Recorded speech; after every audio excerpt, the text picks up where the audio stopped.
Hello, friends and neighbors. Welcome back, or welcome perhaps for the first time, here to the videos for Poems of the Day. Today is Sunday, July the 20th, 2025, and happy Sunday to everyone. I know Sundays mean a lot of different things for a lot of different people. For some people, Sunday is the time where you spend with your family. For some, it's a time of religious observation. They might go to church services today, or perhaps it's just a day of prayer and devotion at home. For others, it's the end of the weekend, the beginning of the week. And I think what all of those things have in common is that Sunday is often thought of and understood as a restorative day, as a day for rest before we enter into the new work week, and as a day to kind of restore yourself before you have to go and expend a lot of energy that can be draining and sometimes depersonalizing.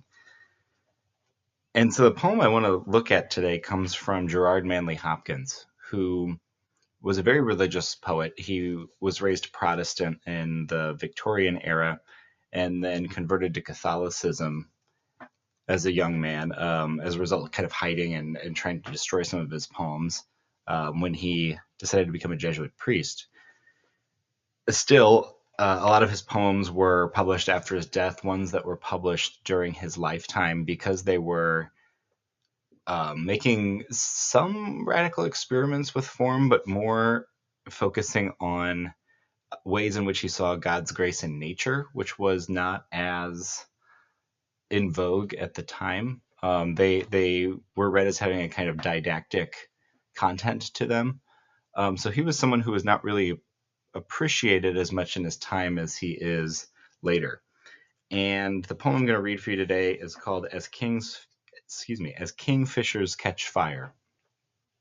And this poem was written in 1877. As kingfishers catch fire, dragonflies draw flame. As tumbled over rim and roundy wells stones ring, like each tucked string tells, each hung bells, bow swung finds tongue to fling out broad its name. Each mortal thing does one thing, and the same. Deals out that being indoors, each one dwells, selves, goes itself, myself it speaks and spells, crying, what I do is for me, for that I came. I say more. The just man justices, keeps grace, that keeps all his goings graces, acts in God's eye when in God's eye he is. Christ. For Christ plays in 10,000 places, lovely in limbs, and lovely in eyes not his, to the Father, through the features of men's faces. So a couple things I noticed about this poem. First, it's a challenge to read out loud. It's also a challenge to read. I read this, I guess this is 4-ish times today. Also a challenge to kind of read in the interior monologue of your head because it's so strong sonically, especially at the beginning, with kingfishers catch fires, dragonflies drew flame, as tumbled over rim and roundy wells stones ring.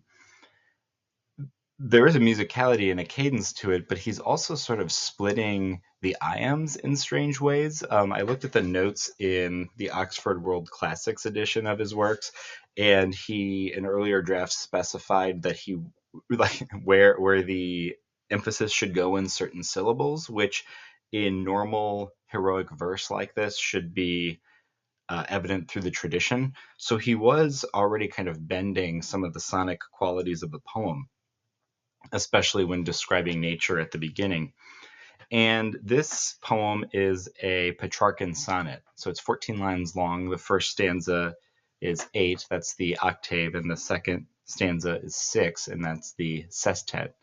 And often in a sonnet, in this case a Petrarchan sonnet, you're going to have the first stanza establish a question or a problem or kind of the ordinary way of the world. In this case, he's describing nature and the mortal things doing the things for themselves, kind of being not necessarily selfish, but aimed towards one specific end, right? Birds catch fire. They're not literally, right? Just like when they fly, they have this beautiful plumage.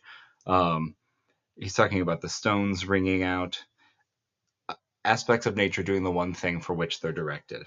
And then we have that break. And after the break between the stanzas, he also introduces more punctuation that slows the poem down. I say more, and there's a colon. The man justices, there's a semicolon at the end. Keeps grace, colon. That keeps his graces going, semicolon. So the colons in the middle are both kind of explaining his opinion, but they're also creating a caesura in the middle of those lines, which is, in terms of the rhythm of the poem, much, much different from the octave that's set up at the beginning that's more descriptive of the beauty of nature. Here is the part that's the kind of the answer, or his twist on it, or his explanation for how he sees it differently. And the way that he sees it differently is that he's saying human beings, in keeping grace and enacting as the people whom God created them to be, often higher than just mere mortal activities that for him, birds and dragonflies have, that they participate in justice and grace by being the loveliness of Christ. And he sees Christ being sort of multiplied through men doing this, through humans doing this. He says men, but I think it would apply to everyone in his poem.